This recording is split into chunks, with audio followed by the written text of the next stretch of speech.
Tonight on 12, it's now been 11 days since Russia's invasion of Ukraine began, and the effects are being felt all the way here in New York City.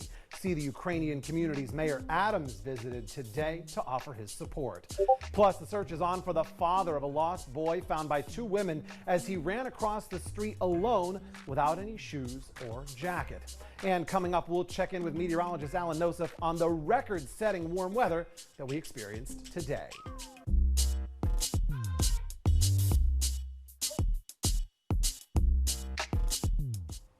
Good evening, I'm Dave Roush. In an effort to show New York's Ukrainian population that he's got their backs following the Russian invasion, Mayor Adams hit the streets of Brooklyn today, stopping in to say hello to our Ukrainian neighbors. Our News 12's Jordan Kassane has got the story.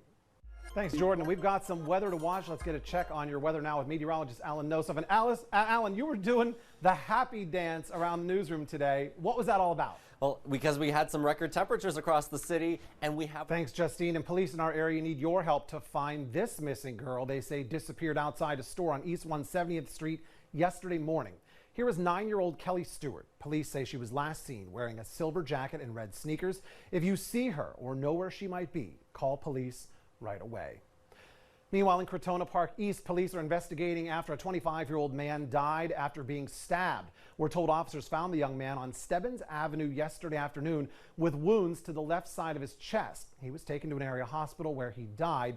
At this time, no arrests have been made and the investigation is ongoing. Now, if you have information on any of these incidents, you're asked to call Crime Stoppers at the number on your screen. It's 1-800-577-TIPS. Well, earlier today, the New York Roadrunners honored the lives of two NYPD heroes killed in the line of duty. Slain NYPD officers Jason Rivera and Wilbert Mora, who were killed in Harlem back in January, were recognized at the 5K run through Washington Heights. Detective Rivera was a part of the New York running community as a member of the Dyckman Run Club. Members and leaders of the club took part in the start line presentation at today's race. The city marking a turning point in our efforts to stop the spread of coronavirus. After 2 years of fighting the pandemic, several COVID mandates will be lifted as soon as tomorrow. Public school students can now go mask-free at school, and businesses no longer need to request proof of vaccination from their customers. This includes restaurants, fitness facilities, and entertainment venues. Now, masks will still be required at medical centers, on public transit, and in schools where there are children under 5 years of age. And New York State seems to be on a roll when it comes to stopping the spread and bringing COVID cases down, according to the latest numbers. Now, Governor Kathy Hochul announcing today that the state's daily positivity rate was at 1.5%. Now, this is the 10th day in a row that those numbers have been below 2%. Hospitalizations continue to fall as well, with those numbers at 1,500 cases. The governor reporting a drop by over 34 cases from yesterday. Starting this week, you will have the option to order another round of 4 at-home COVID tests for free, and you can get them delivered straight to your home. The initiative is part of the Biden administration's purchase of 500 million of those tests that was announced back in December. And according to the U.S. Postal Service, the tests should arrive in between 7 to 12 days. New this afternoon, former Governor Andrew Cuomo spoke out for the first time in Brooklyn since he resigned his post as governor. News 12's Carolyn Blackburn was on hand for those remarks. And in response to former Governor Cuomo's remarks, Attorney General Letitia James released a statement saying, quote, "Serial sexual harasser Andrew Cuomo won't even spare a house of worship from his lies, even though multiple independent investigations found his victims to be credible." The statement went on, Cuomo continues to blame everyone but himself. New Yorkers are ready to move forward from this sick, pathetic man, end quote. And pain at the pump continues to be felt across our borough, and that's why we'll be staying on Pump Patrol to try and help save you a little money. According to GasBuddy.com, the cheapest gas can be found at the Shell at 590 West Fordham Road. That's in the Belmont section, and there you can fill up for around $3.45. Now, have you found it cheaper somewhere else? We want to know what you're seeing in your neighborhood. Just scan the QR code on your screen to submit the gas prices in your area. New Yorkers here at home are taking a stand and calling for an end to the ongoing war in Ukraine. News 12's Emily Morillo spoke to demonstrators who are sending a message loud and clear outside a Russian compound in Riverdale. A second attempt to evacuate civilians from a southern city under siege for a week has failed again due to continued Russian attacks today. Ukrainian officials say evacuations in Mariupol were scheduled for today but were aborted because of an ongoing assault. This afternoon, Pope Francis calling for an end to the, quote, rivers of blood and tears, end quote, created by the war, as Ukrainian officials say that food, water, medicine, and almost all other supplies are in desperately short supply in that port city of Mariupol. And the head of the United Nations Refugee Agency says more than 1.5 million people have left Ukraine for neighboring countries since Russia invaded 11 days ago. In a video posted today on Twitter, Ukraine's President Volodymyr Zelensky is asking international leaders to close the skies over his country. It's your humanitarian duty to protect us, to protect civilians. And you can do it.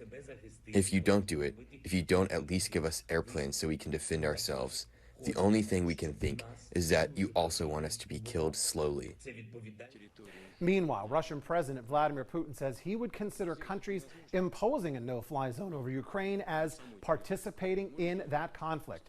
The U.S. and NATO say they still oppose implementing a no-fly zone over Ukraine. Tomorrow, delegations from the Ukraine and Russia are set to hold a third round of peace talks.